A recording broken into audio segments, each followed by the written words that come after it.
آپ کو نہیں لگتا یعنی آپ تقریر لگواتے ہیں وہاں پہ اور اکٹھ کرتے ہیں اپنی طرف سے شو کرتے ہیں کہ آپ کی بات سنی جاتی ہے، لیکن اگر کوئی بھی نہیں سننے آتا تو آخر ملامت نہیں ہوتی؟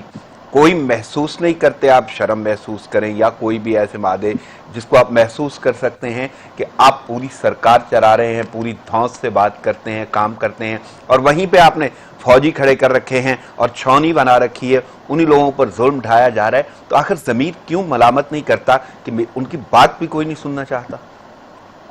دیکھیں، شرم تو بھی بہت چھوٹا لفظ ہے. شرم تو اس کا ہے جس کی حس ہوتی ہے، تو جس کی حسی مر جائے اور جس کا اپنا ضمیر مر جائے تو اسے پھر کسی چیز کا فیل نہیں ہوتا ہے کہ اسے شرمندگی ہوگی یا بے حسی ہے اس کی. یہ سارے بے وقت ہو جاتے ہیں الفاظ. وہ اپنے ذوم میں ہوتا ہے، وہ جس طرح سے چاہتا ہے وہ اپنے اس کو عملی انجام دینے کی پوری سے پوری کوشش کرتا ہے، جبکہ اسے معلوم ہوتا ہے یہ کرنے جا رہا ہے، یہ انسانی حقوق کی کھلم کھلا خلاف ورزیاں ہیں. لیکن اسے یہ بھی معلوم ہے کہ جب اس کی پشت پر لوگ بیٹھے ہیں کہ جنہوں نے اس کے خلاف آواز اٹھانی ہے، وہی اس کے جب ہمنوا ہو جائیں، وہی وہ فعل انجام دے رہے ہوں، اس کا ساتھ دے رہے ہوں، تو پھر اسے کس چیز کا خوف؟ پھر تو وہ یا بے حسی تیرا ہی آسرا ہے، وہ اسی مفروضے پر عمل کرتا ہے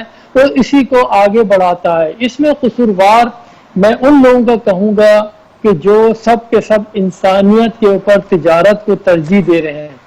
ان کے نزدیک انسانی زندگی کی کوئی اہمیت نہیں ہے. وہ صرف اور صرف بھارت کی جو ایک بہت بڑی آبادی ہے، 1.35 ارب کی آبادی ہے، وہ اس مارکیٹ کو دیکھ رہے ہیں. وہ اس مارکیٹ کو دیکھ رہے ہیں اور لیبر کو دیکھ رہے ہیں کہ چیپ لیبر ان کو دستیاب ہوتی ہے، جس طرح چاہتے ہیں وہ اس طرح ان کے ملک میں آ کے کام کرتے ہیں. وہ اس وجہ سے بھارت ظلم مزید بڑھایا جا رہا، اس میں کمی نہیں آ رہی. ہاں، اور لیکن کمی اس میں نہیں آ رہی تو صرف اس میں نہیں آ رہی کہ جو کشمیری ہیں ان کے حوصلے دن گزرنے کے ساتھ ساتھ جیسا جیسا وقت گزر رہا ہے ان کے حوصلے مزید پختہ ہوتے جا رہے ہیں. آپ ان کے صبر کو آزما رہے ہو، وہ کبھی ان کا صبر نہیں ٹوٹے گا. آپ ختم ہو جائیں گے لیکن وہ ختم نہیں ہوں گے، ان کی تحریک ختم نہیں ہوگی. تو میں بنیادی اس میں جو کردار ہے، جو جس کی وجہ سے اس کے اتنا یعنی کہ ڈٹائی کے ساتھ وہ ظلم و ستم کا بازار روا رکھا ہوا ہے،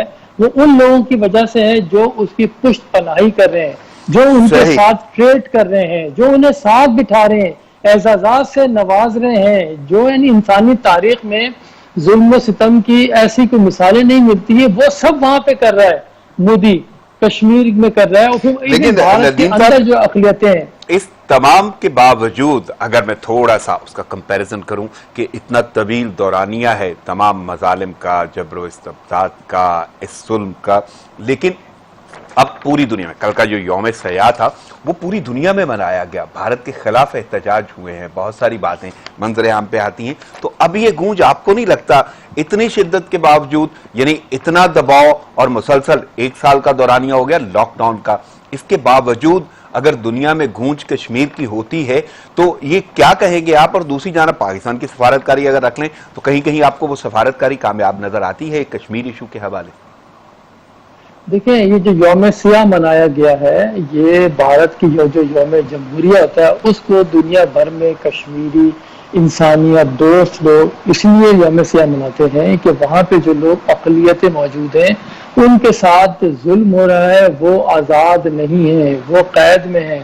اور اس کی سب سے بڑی مثال یہی ہے 5 اگست 2019 کے بعد سے جو جموں و کشمیر کے عوام کو جس طرح سے قید رکھا ہوا ہے، تو وہ کس چیز کا یوم آزادی منائیں گے؟ وہ تو ہر دن ان کا قید میں گزر رہا ہے، اور جو اسیری ہے ان کی مزید سخت سے سخت ہوتی جا رہی ہے. وہ اسی لیے یوم سیاہ مناتے ہیں. وہ آپ پوری دنیا میں، یورپ میں آپ دیکھیں، امریکہ میں، برطانیہ میں، کینیڈا میں، ہر جگہ جہاں جہاں انسانیت سے محبت کرنے والے لوگ آباد ہیں اور انسانی حقوق کے جو ریئل جو کریکٹر ہیں وہ سب ان کے ساتھ کھڑے تھے کشمیریوں کے. انہوں نے بالکل یوم سیاہ منایا. بات وہی ہے، وہ عالمی ضمیر کو جھنجھوڑ رہے ہیں لیکن ان کی کوئی باتیں نہیں سننے پا رہا ہے. وجہ یہ ہے کہ یہ تحریکیں چلا کرتی ہیں، ان میں سالوں گزر جاتے ہیں، لیکن بات یہ ہے اصل کامیابی وہ تو ہونی ہے آزادی کے اوپر، وہ تو ہونی ہے، یقینی عمل ہے، لیکن اصل کامیابی تو ایک یہ بھی ہے ان کی تحریک کو جو دوام مل رہا ہے، جو مستقل مزاجی ہے، اصل یہ چیز ہے کہ اتنے جبر و تشدد کے باوجود یہ سلسلے کو جاری و ساری رکھنا، یہ ان کی جیت ہے، جو بھارت کے ساتھ کھڑے ہیں، جو بھارت کے پیچھے کھڑے ہیں، یہ ان کی شکست ہے۔ صحیح، لیکن دنیا میں اگر گونج ہے تو یہ انہی کے جذبے کی گونج ہے، وہ جذبہ آزادی جو ہے کشمیر کا۔ لیکن میں تھوڑا سا مزید آگے بڑھتا ہوں اور بھارت کے رخ کی بات کرتا ہوں کہ بھارت کے کئی رخ ہیں، اور اگر دیکھا جائے تو وہ کئی چہروں کا مال، ایک بھیانک چہرہ اس کو کہیں، مکروہ چہرہ کہیں، ہٹ دھرم چہرہ کہیں، لیکن یہ تمام کی تمام چیزیں اپنی جگہ پہ ہیں۔ ایک طرف تو مقبوضہ وادی اور دوسری جانب ایل او سی، یعنی کنٹرول لائن پہ بھی وہی صورت اپنائے ہوئے ہے جس کا وہ بار بار مظاہرہ کرتا ہے، سیز فائر کی خلاف ورزی کرتا ہے، اور پہلے بھی انہوں نے پچھلے دنوں کیا اور اس میں بچی زخمی ہو گئی، یعنی شہریوں کا نشانہ بنایا جاتا ہے۔ اسی حوالے سے پھر بھارتی سفیر کی طلبی ہوتی ہے، دفتر خارجہ میں احتجاج کیا جاتا ہے پاکستان کی جانب سے۔ اس صورتحال کو کیسے دیکھ رہے ہیں، اور بھارت کا وہ گھرونا چہرہ جو دو رخا ہے اس کو کیسے بیان کریں گے؟ دیکھیں، دو رخا کیا، وہ تو اس کی کئی سمتیں ہیں، بھارت کے جو چہرے کی کئی سمتیں ہیں۔ کشمیر میں کچھ ہے، مشرق وسطیٰ میں کچھ ہے، گلف میں کچھ ہو جاتی ہے، امریکہ میں کچھ ہو جاتی ہے، اسرائیل جاتی ہے تو پھر اسرائیلی ہو جاتی ہے۔ تو یہ اصل چیز ہے، جو دیکھنے والے لوگ ہیں ان میں تمیز ہونی چاہیے کہ وہ کس سے ملاقات کر رہے ہیں، کس سے میل راہ و رسم بڑھا رہے ہیں، اور کس بنیاد پہ اس سلسلے کو آگے بڑھا رہے ہیں، یہ اصل چیز ہے، اسے دیکھنا چاہیے۔ وہ تو جو بھی ظلم کرے وہ کم ہے، کیونکہ دیکھیں وہ ان کی پارٹی کا نظریہ ہے، وہی انتہا پسندی کو فروغ دینا، وہ اسے فروغ دے رہے ہیں۔ اور اس میں بدقسمتی کی بات تو یہی ہے کہ اس میں آپ کے اپنے ہی جو لوگ ہیں وہ اس کو بڑھاوا دینے میں ان کا ساتھ دے رہے ہیں، ان کی ہمنوائی کر رہے ہیں، اور یہ صورتحال بیانہ کہ ہاں جو آپ نے پہلے بھی پوچھا تھا کہ سفارتکاری، اس کا رول انتہائی اہم ہے۔ جس طرح سے نئی صف بندیاں ہو رہی ہیں اس میں پاکستان کو بہتر انداز سے اپنی جو پالیسی ہیں اسے لے کے جانا پڑے گا، کیونکہ کوئی بھی ملک آپ کا ازلی دشمن نہیں ہوتا اور نہ ہی دوست ہوتا ہے۔ آپ کو اپنے عوام کے مفاد میں پالیسیاں وقت کے ساتھ ساتھ تبدیل کرنی ہوتی ہیں، ہاں اس میں لیکن یہ ایک شرط ہوتی ہے کہ آپ اصولوں پہ سمجھوتا نہیں کریں گے، یہ اس کی ایک بالکل شرط ہوتی ہے، کڑی شرط ہے۔ آپ نے اصولوں پہ سمجھوتا نہیں کرنا، اور جو بھی نارمز ہیں اسے بائی پاس نہیں کرنا، اور اپنے عوام کے بہتر مفاد میں جو حد الامکان کوشش ہونی چاہیے اس پہ عمل کرتے ہوئے پالیسیاں بنانی چاہیے۔ جس طرح کے آپ دیکھیں نئی صف بندیاں ہو رہی ہیں، بھارت اس راہ و رسم بڑھا رہا ہے، مسلمان ممالک اس کے ساتھ کھڑے ہوئے ہیں، تو ایک یہ الارمنگ پوزیشن ہے کہ ہمیں دیکھنا پڑے گا کہ کیا وجہ ہے جو ہم سے کٹ کے لوگ بھارت کی طرف جا رہے ہیں، اور کیوں کشمیریوں کے لیے آواز بلند نہیں کر رہے ہیں، کیوں او آئی سی میں کیوں اس کو نئی ایجنڈے کا حصہ بنایا گیا، اور کیوں او آئی سی نے ایز اے مبصر کے طور پہ بھارت کو بلایا تھا گزشتہ سال او آئی سی کے اجلاس پہ۔ یہ ساری چیزیں ہمیں دیکھنا ہوگا، تو اس میں اہم کردار سفارتکاری ہی کا ہے۔ جو کمزوری ہے کہیں بھی یہ سفارتکاری کے حوالے سے آپ کی نظر میں کہاں کمزوری، کوئی اسٹریٹجی کا فقدان ہے، حکمت عملی بنا نہیں پا رہے یا اس کو ریز نہیں کر پا رہے، اگر پاکستانی سفارتکاری کو کہاں دیکھ رہے ہیں آپ؟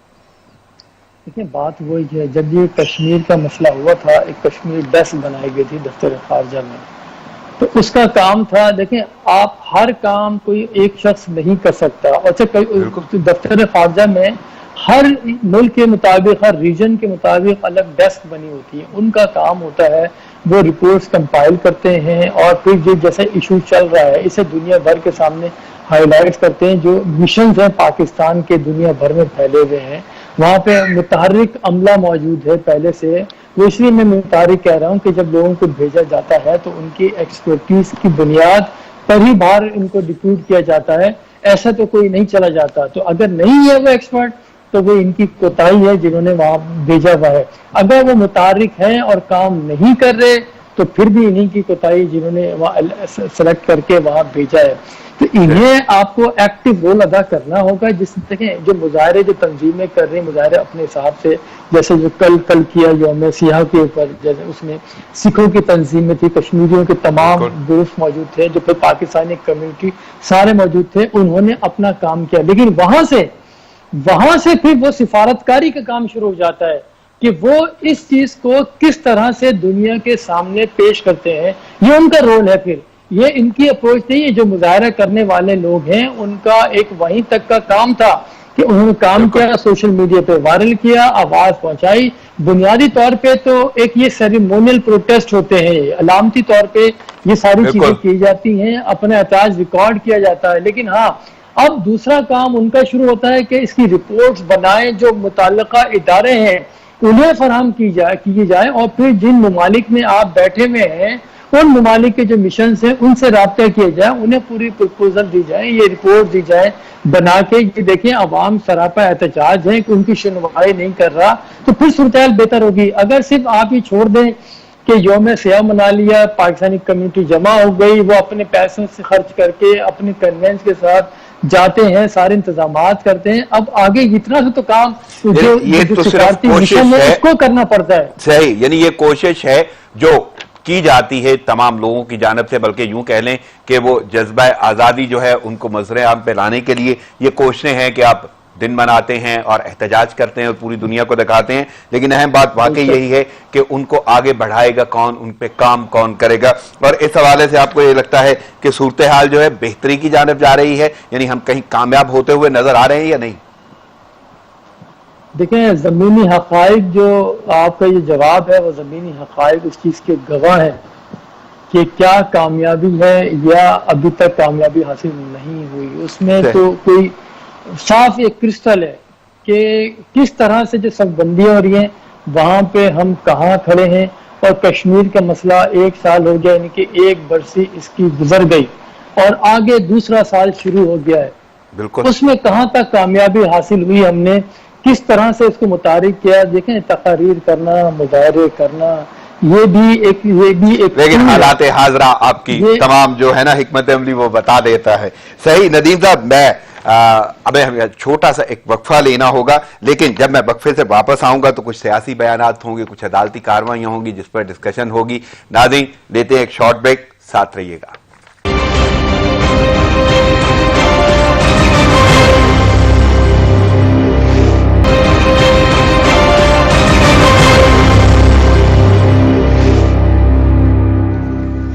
ویلکم بیک ناظرین خبروں اور تجزیوں کا سلسلہ جاری ہے. میرے ساتھ اس وقت مہمان شخصیت موجود ہیں, تجزیہ کار اور ایگزیکٹو ڈائریکٹر نیوز سچ ٹی وی ندیم ڈیرا صاحب آن لائن میرے ساتھ موجود ہیں. ندیم صاحب, بریک پر جانے سے پہلے کشمیر کی بات ہو رہی تھی, لیکن تھوڑا سا اب سیاسی حوالے سے بات کرتے ہیں اور انٹرنیشنلی بھی وہ گفتگو کا حصہ ہوں گے کچھ موضوعات. لیکن سب سے پہلے شیخ رشید وزیر ریلوے, انہوں نے کچھ کہا. وہ کہتے ہیں کہ پاکستان اور سعودی عرب کی غلط فہمیاں ختم ہونے والی ہیں یا ہونے جا رہی ہیں. آرمی چیف اور D G I S I کے دورے سے تعلقات میں رہی صحیح کمی بھی دور ہو جائے گی. حالات آپ نے دیکھے ہیں, پچھلے دنوں کچھ بیانات تھے جنہوں نے اپنا رنگ چھوڑا اور اثر چھوڑا. اسی حوالے سے شیخ صاحب اپنا تجزیہ دے رہے ہیں, تو کیسے دیکھ رہے ہیں؟ دیکھیں شیخ صاحب کی جو باتیں ہیں وہ سبھی جانتے ہیں کہ وہ وقت سے پہلے چیزیں چھوڑ دیا کرتے ہیں, سامنے لے کر آ جاتے ہیں. ان میں سے کوئی 40% یا 30% کبھی کامیابی ان کی ہو جاتی ہے, لیکن زیادہ تر چیزیں بس وہ ایسی, کیونکہ انہیں معلوم ہے کہ ہیڈ لائنز کیسے بنانی ہے, کون سا اس وقت ٹاپک چل رہا ہے اور ماحول کیا ہے, اسی کے حساب سے وہ اسٹیٹمنٹ جاری کیا کرتے ہیں. دیکھیں وہ بات تو یہ ٹھیک ہے کہ کوشش یہی ہونی چاہیے کہ حالات بہتر ہو جائیں پاکستان کے, کہ سعودی عرب کے ساتھ ایک ہمارا ایک کافی دیرینہ تعلق رہا ہے شروع سے, اور اب اس طرح جو دوریاں پیدا ہوئی ہیں وہ بھی سب کو معلوم ہے کہ نئی جو صف بندیاں ہو رہی ہیں جب سے یہ چین ایکٹیو ہوا ہے, چین اور امریکہ ایک دوسرے کے سامنے آئے ہیں, اس وقت سے واضح طور پہ تقسیم ہمیں نظر آ رہی ہے دنیا کی.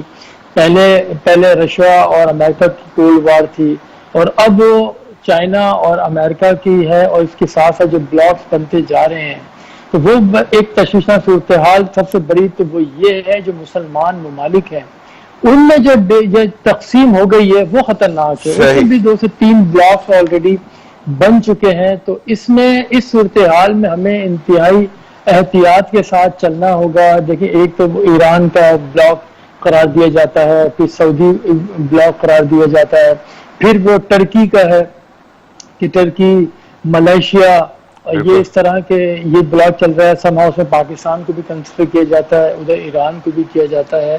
تو یہ ساری جو بدلتی ہوئی صورتحال ہے, تو اس میں ہر کوئی اپنے حساب سے ممالک کا چناؤ کر رہا ہے, جہاں جس کا فائدہ ہے وہ وہاں جا رہا ہے. اور ہونا بھی ایسا چاہیے کہ ملک کے مفاد میں ہی پالیسیاں مرتب کی جاتی ہیں. تو یہ جو پولرائزیشن جو آ رہی ہے, ایسی صورتحال میں ہی آرمی چیف کا دورہ سعودی عرب, اس کو پھر کس نظر سے دیکھ رہے ہیں آپ؟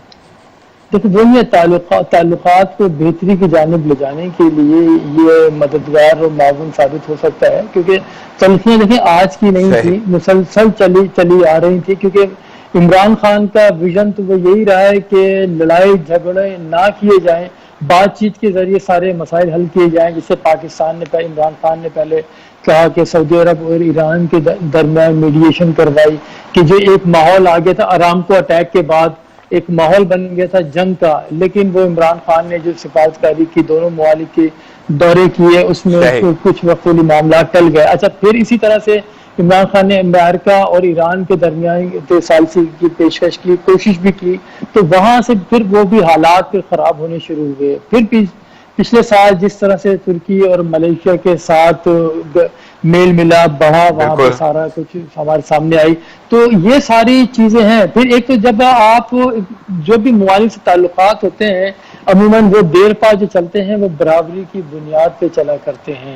تو اس میں ہمیں دیکھنا ہوگا کہ کس طرح سے ہمیں اپنے تعلقات کو مینٹین کرنا ہے یا ری فریز کرنا ہے, کیونکہ ابھی بہت زیادہ تیزی کے ساتھ صورتحال بدل رہی ہے, اور مسلمان ممالک کی جو تقسیم ہے وہ بھی زیادہ ہوتی ہے. وہ بڑا ایک سوال کا نشان ہے یا لمحہ فکریہ ہے.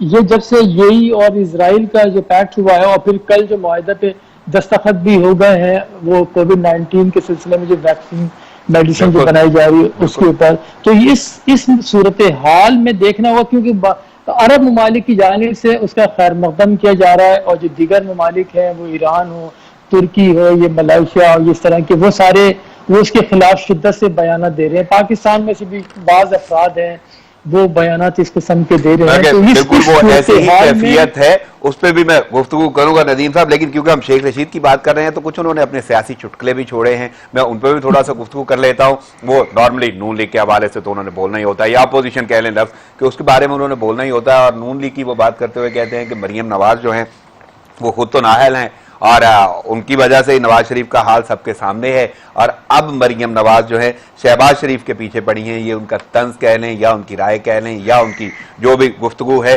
سیاست کے حوالے سے. اور ساتھ ساتھ مولانا فضل الرحمان کو بھی انہوں نے چھیڑا ہے, کہتے ہیں کہ غلط فہمی ہے کہ وہ بچوں کو ورگلا لیں گے. اور ایک جملہ انہوں نے بولا ہے, اور اس جملے سے پہلے تو میں تھوڑی سی اور گفتگو کروں گا, لیکن انہوں نے کیا بولا ہے وہ اے پی سی کے بارے میں کہہ رہے ہیں کہ کہاں گئی. لیکن اس سے پہلے میں یہ جملے ضرور بولوں گا کہ آپ سے جب بھی میں نے سوال کیا اس حوالے سے, اور کئی بار آپ نے یہ جواب دیا ہے بہت سارے پروگرامز میں کہ اے پی سی کوئی نہیں ہو رہی, یعنی وہ کٹ ہو نہیں پائے گا جس کے بارے میں کہا جاتا ہے, اور ابھی تک تو واقعی ایسا نہیں ہوا. تو میں صرف یہ جاننا چاہتا ہوں کہ شیخ صاحب تک آپ کی باتیں پہنچتی ہیں یا وہ آپ کو کاپی کرتے ہیں, فالو کرتے ہیں, کیا معاملہ ہے؟ اور واقعی ابھی تک اے پی سی والی کہانی تو کوئی نہیں نظر آئی.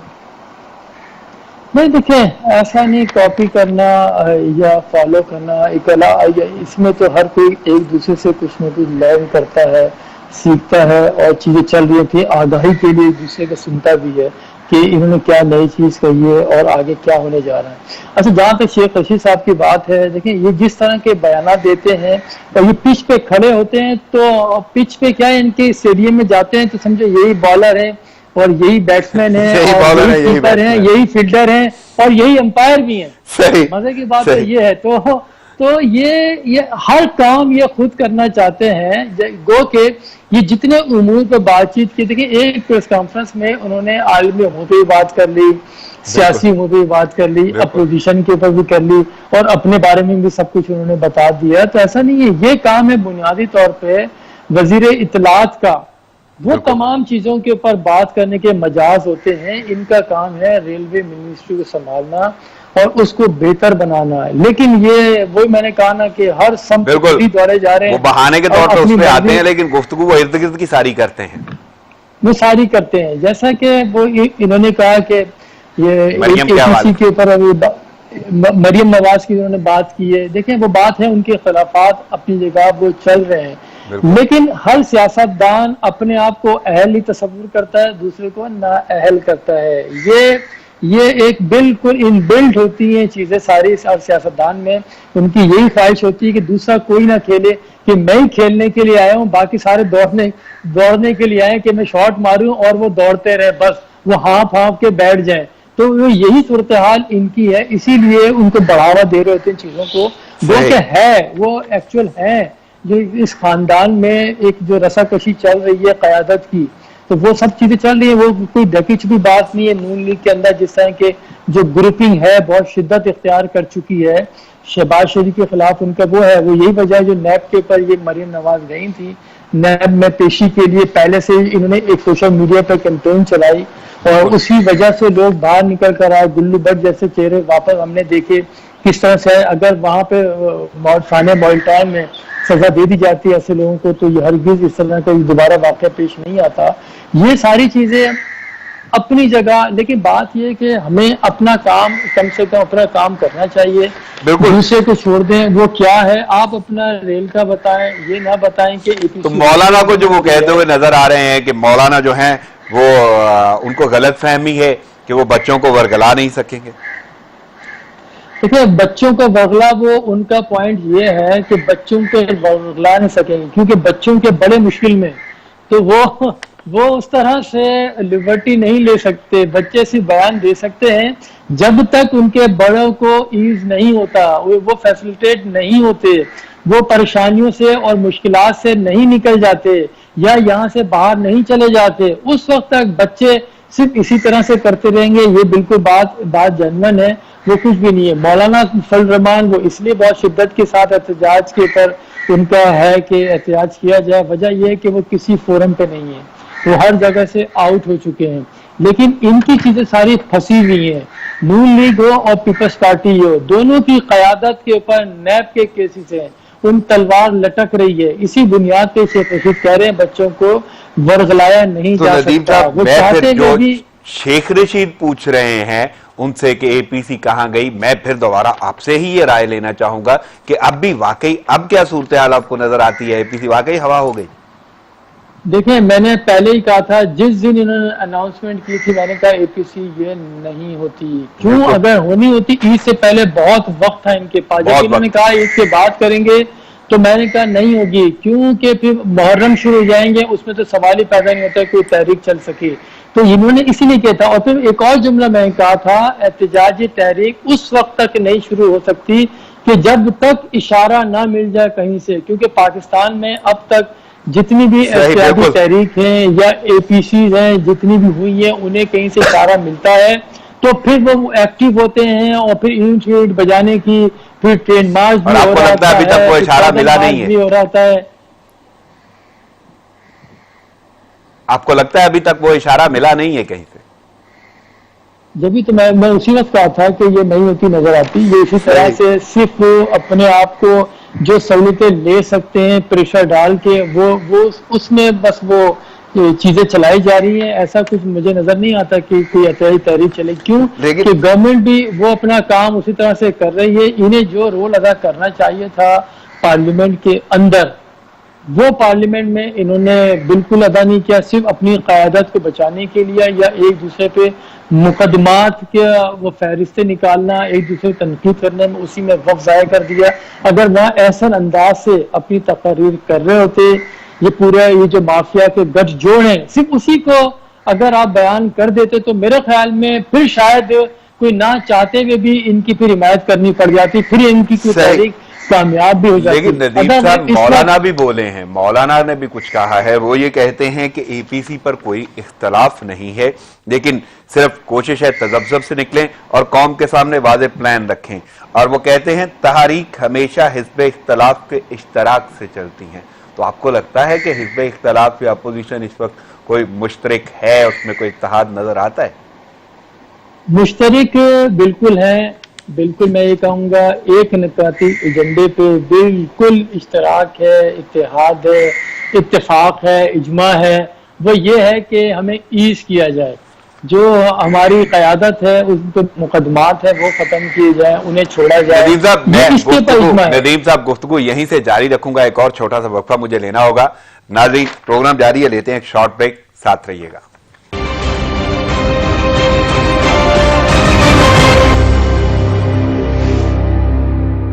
ویلکم بیک ناظرین خبروں اور تجزیوں کا سلسلہ جاری ہے. میرے ساتھ اس وقت مہمان شخصیت موجود ہیں, تجزیہ کار اور ایگزیکٹو ڈائریکٹر نیوز سچ ٹی وی ندیم رضا صاحب. ندیم صاحب بہت شکریہ, آپ ہمارے ساتھ ہیں, اور آپ کے ساتھ میری جو گفتگو چل رہی تھی بریک پر جانے سے پہلے وہ بات ہو رہی تھی اے پی سی کے حوالے سے, اور مولانا فضل الرحمان کہتے ہیں کہ تحریک جو ہیں وہ کامیاب ہمیشہ حزب اختلاف کے اشتراک سے ہوتی ہیں یا چلتی ہیں. تو میں وہی جاننا چاہ رہا تھا کہ وہ کیا مشترک نظر آتی ہے, اشتراک نظر آتا ہے حزب اختلاف میں, اپوزیشن میں آپ کو؟ میں جیسے بریک سے پہلے بتا رہا تھا کہ اشتراک بالکل ہے کہ بس ان کے مقدمات ختم کر دی جائیں, ان کو باہر جانے دیا جائے, جو کرپشن کی ہے اس کو چھوڑ دیا جائے, اس چیز پہ اجماع ہے بالکل.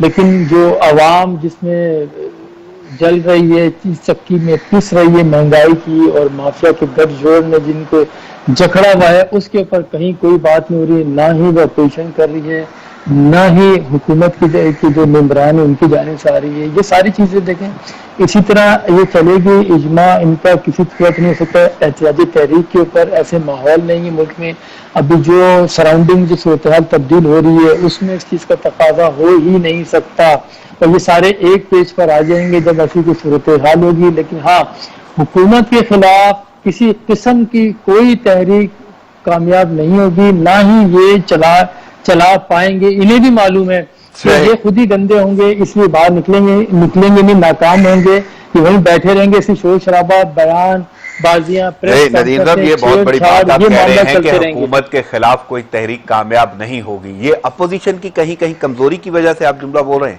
یعنی بہت بڑی بات ہے یہ.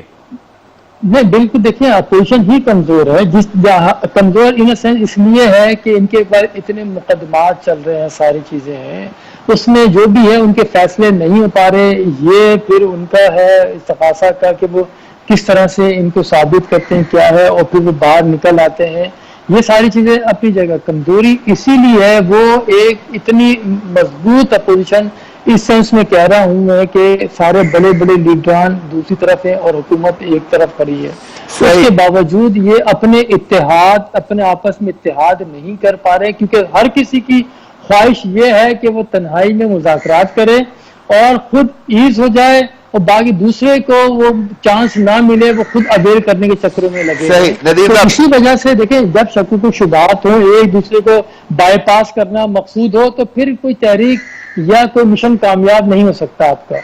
صحیح. ندیم صاحب ایک بات آپ نے آغاز میں شروع کی تھی جس پہ میں نے یہ جملہ بولا تھا کہ میں بعد میں اس سے بات کروں گا, اور وہ ہے اسرائیل اور اماراتی سفارتی تعلقات ہیں. اسی حوالے سے مسلم امہ کے معاملات اور عرب ممالک, باقی مسلم امہ, یعنی وہ ساری کی ساری معاملات جو ہے نا وہ گفتگو میں چھیڑنا چاہوں گا اب کہ وہ سفارتی تعلقات ایکچولی نامنظور قرار دیے گئے ہیں. اور پاکستان میں جو صورتحال ہے, بادشاہی مسجد لاہور میں ایک سیمینار ہوا, علماء اکرام نے اپیل کی ہے مسلم دنیا سے, مسلم ممالک سے, کہ صہیونی ریاست کے ساتھ تعلقات ختم کیے جائیں. آپ کو کیا لگتا ہے, یعنی علماء اکرام جس طرح یہ بات کر رہے ہیں اور مسلم امہ کا جو ایک اپنا کردار ہے, مسلم ممالک کی وہ تقسیم جس کا آپ بار بار ذکر کر رہے ہیں, تو کہاں دیکھ رہے ہیں یہاں پہ پاکستان میں جو کہا جا رہا ہے علماء کی جانب سے اس جملے کو؟ دیکھیے یہ جائز بات ہے, علماء یہ بات کریں, علماء یا صاحب دل افراد جن کا دل دھڑکتا ہے, جنہوں نے دیکھا ہے کہ 70 سال سے زیادہ 48 سے فلسطینیوں کو جس طرح سے ان کی اپنی زمین سے انہیں بے دخل کیا گیا, لاکھوں کی تعداد میں لوگ مہاجر کیمپوں میں رہے اور پھر انہی کیمپوں میں ان کو شہید بھی کیا گیا.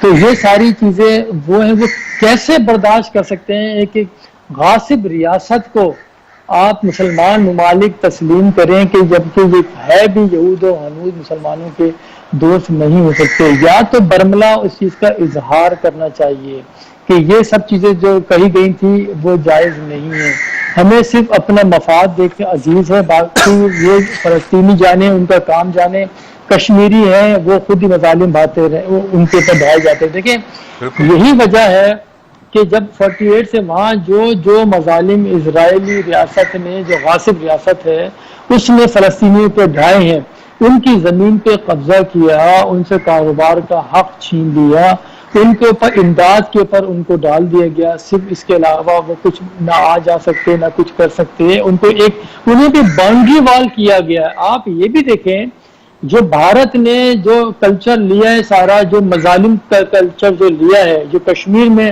وہاں پہ استعمال کیا گیا سارا، اس کا ریپلیکا کر کے سارا وہ یہیں سے لیا ہے، یہیں سے مستعار لیا ہے انہوں نے۔ اور یہی دیکھیں جس طرح سے فلسطینیوں کو حصار میں لے کے باؤنڈری بنا کے ان کو اسیر رکھا گیا ہے، بالکل اسی طرح سے کشمیر میں کیا گیا ہے۔ تو پھر جس طرح سے فلسطینیوں کی زمین پہ یہودی آباد کاری کی گئی ہے، اسی طرح کشمیر میں بھی کیا گیا ہے، جسے کشمیر کے لوگوں کو جب وہ فالو کیا گیا، کاپی کیا گیا باقاعدہ اور باضابطہ جو وہاں پہ معمولات تھے۔ تو وہی دیکھیں نا، کشمیری کوئی روزگار اپنا فلسطینی شہری کوئی روزگار کے لیے نکلتا ہے، اس کو شہید کر دیا جاتا ہے انکاؤنٹر میں کر کے۔ اچھا کتنی عمارتیں تبدیل کر دی جاتی ہیں بمباری کر کے۔ اچھا یہی چیز آپ کشمیر میں جا کے دیکھ لیں آپ، تو کیسے کوئی جو دل رکھنے والے انسان ہیں، جو انسان دوست ہیں، وہ کیسے ایک غاصب ریاست کے ساتھ تعلقات اپنے بحال کر سکتے ہیں؟ صرف محض ایک کیا سیاحت بڑھے گی، کاروبار بڑھے گا، جو انسانیت کی جو تذلیل کی جا رہی ہے وہاں پہ فلسطینیوں کی، اس کا ذمہ دار کون ہے؟ اس کی جواب کون لے گا؟ صاحب یہ ہے نا کہ یو اے ای اگر کوئی ڈیل کرتا ہے تو تمام اماراتی ممالک جو ہیں، تمام عربی ممالک جو ہیں، عرب ممالک وہ ساتھ دے رہے ہیں ان کا، اور دوسری وہ تقسیم ہے دوسرے مسلم ممالک ہیں جس کا آپ نے کئی بار ذکر کیا، یعنی ترکی کی بات کرتے ہیں، ایران کی بات کرتے ہیں، باقی جو ممالک ہیں واضح طور پہ کھل کے یہ کہہ رہے ہیں، انہوں نے شدید مذمت بھی کی ہے۔ تو یہ تقسیم واقعی کیا رنگ لاتی ہوئی نظر آ رہی ہے آپ کو اس معاملے پہ؟ دیکھیں یہ کوئی اچھا یعنی کہ رخ نظر نہیں آ رہا۔ یہ جس طرح سے دیکھیں جو جتنا تقسیم ہوتے جا رہے مسلمان آپس میں مختلف گروپس بنا کے، ہونا تو یہ چاہیے تھا کہ اتنے جو 2 ارب مسلمان ہیں وہ ایک پیج پہ ہوتے۔ دیکھیں جب فلسطین کے اوپر خاموش رہے، اسی لیے انہوں نے پھر یہاں پہ کیے نا مظالم کشمیر میں وہی چیز لی۔ جب پہلے فلسطین پہ کوئی نہیں بولا تو پھر کشمیر پہ بھی نہیں بولے۔ اسی طرح سے ان کے ساتھ تجارت بھی کی، سیاحت بھی کی، فلم انڈسٹری میں بھی گئے، ہر چیز آپ دیکھ لیں کس طرح سے فیسلیٹیٹ بھی کیا جا رہا ہے۔ تو یہ آپ انسانیت پہ کیسے پھر آپ جئیں گے؟ آپ کے ایک مسلمان بھائی کو جہاں شہید کیا جا رہا ہے، دیکھیں آپ عمرہ کرنے جاتے ہیں، حج کرنے جاتے ہیں سارا، تو وہ کیا ہے؟ وہ ایک تبلیغ ہے، وہ بھی انسانیت سے محبت کا درد دیتے ہیں۔ عبادت بھی آپ کر رہے ہیں، عبادت اس کی کر رہے ہیں جس نے انسانیت کو ہر چیز پہ مقدم رکھا ہے۔ اچھا پھر اسی انسانیت کی جو اسرائیلی تذلیل کر رہے ہیں، ان پہ زندگی بالکل ان کے ان کو ناپید کی جا رہی ہے، آپ ان کو گلے لگا رہے ہیں۔ فلسطینیوں کا جو جذبہ ہے یا اظہار عزم ہے، انہوں نے تو واضح طور پہ یہ کہا ہے کہ ہماری قسمت کا فیصلہ کوئی اور نہیں کرے گا، ہم خود کریں گے، اور واضح طور پہ اسرائیلی اماراتی ڈیل جو ہے انہوں نے نا مسترد کر دی ہے۔ تو فلسطینیوں کا اپنا جو موقف ہے اس کو پھر کیسے دیکھ رہے ہیں اگر عرب ممالک اس سارے معاملے کو اچھا سمجھ رہے ہیں؟ دیکھیں اصل بھائی آپ نے بات کی نا فلسطینی کے جملے سنے تو وہ دیکھیں آپ کے رونگٹے کھڑے ہو جاتے ہیں۔ وہ ہے ایمان، جذبہ شہادت کا، قربانی کا۔ وہ ڈٹے میں وہ بول رہے ہیں ہم غریب ہیں تو کیا ہوگا، ہم بے شرم نہیں ہیں، ہم بے حس نہیں ہیں، یہ فلسطینیوں کے الفاظ ہیں، وہ یہ کہہ رہے ہیں۔ تو کیا ہو گیا؟ پیسہ نہیں ہے ہمارے پاس، لیکن انسانیت ہے، جذبہ ہے لڑنے کا، مرنے کا، اور وہ جانیں دے رہے ہیں اسی طرح سے۔ اور وہ عرصہ دراز سے وہ بھی اتنی مظالم کا شکار ہیں۔ بے شک وہ یہی بات ہے۔ پھر دیکھیں اس کے اوپر پھر اب یہی کا بیان آتا ہے کہ ہم یہ معاہدہ جو اسرائیل کے ساتھ کر رہے ہیں ایران کی وجہ سے نہیں کر رہے۔ کیا آپ سے کسی نے پوچھا؟ بالکل۔ تو اصل دیکھیں شکوک و شبہات تو یہی ہے، وہ خود کہہ رہے ہیں کہ ہمارا ایران کی وجہ سے ہم نے نہیں کیا کہ ایران کا مقابلہ کرنے کے لیے، بنیادی طور پہ ہم نے اپنے ملک کی تعمیر و ترقی اور یہ ساری سیاحت کو فروغ دینے کے لیے اسرائیل اور امریکہ کے ساتھ ہم نے وہ کیا. آپ دیکھیں وہ دو ممالک ان کے اتنے قریب ہیں, ان کے دوست ہیں کہ جو مسلمانوں کے دشمن ہیں. دنیا بھر میں آپ دیکھیں کہاں کہاں تاراج کیا جا رہا ہے. آپ یمن دیکھ لیں, اجاڑ دیا. سیریا دیکھیں, وقت میرے پاس محدود ہے, بہت محدود رہ گیا ہے, بلکہ میں اجازت چاہوں گا. آپ کی شرکت کا, آپ کے تجزیے اور وقت کا بہت بہت شکریہ. ناظرین, پروگرام کا وقت ختم ہوا جاتا ہے, مجھے اجازت دیجیے. دعاؤں میں یاد رکھیے گا. اللہ نگہبان.